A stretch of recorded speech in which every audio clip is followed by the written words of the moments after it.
क्रिस्का recording studio Ekangar सराय।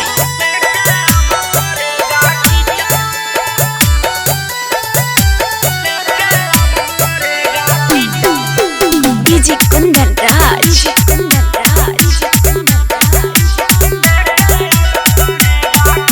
Presented by Kriska films. माजा खूबे मारला राजा बीटा बाई बीटावा, माजा खूबे मारला राजा बीटा बाई बीटावा। सैया जाके बेटी कलावा लेके अब परंग सीखिटावा, सैया जाके बेटी कलावा लेके अब परेगा किटावा।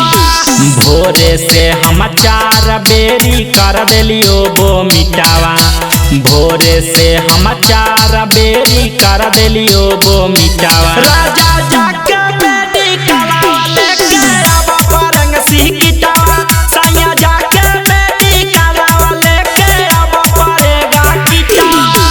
डीजे कुंदन राज चीरी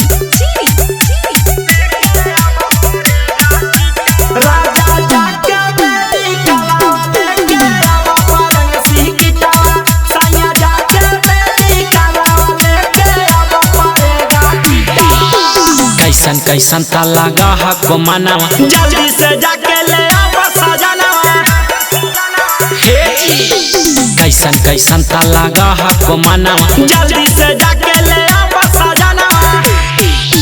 बेटावा गुदगुदा हो लगा हो बुला हो गिरा गिटावा, बेटावा गुदगुदा हो लगा हो बुला हो गिरा गिटावा। राजा जाके बेटी कलावा लेके अब परंग सीखिटावा, सैया जाके बेटी कलावा लेके अब परेगा किटावा।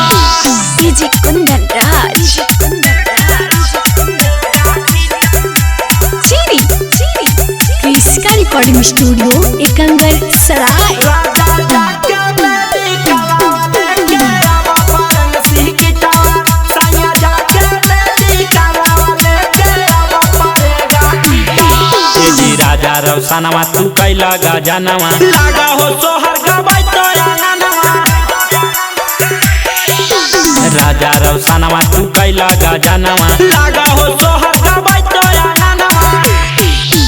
अर्जुनया सिकाया जैसे तू करला अलगे सीटावा, अर्जुनया सिकाया जैसे तू करला अलगे सीटावा। राजा जाके बेटी कलावा लेके अब परंग सीखिटावा, सैया जाके बेटी कलावा लेके अब परेगा किटावा।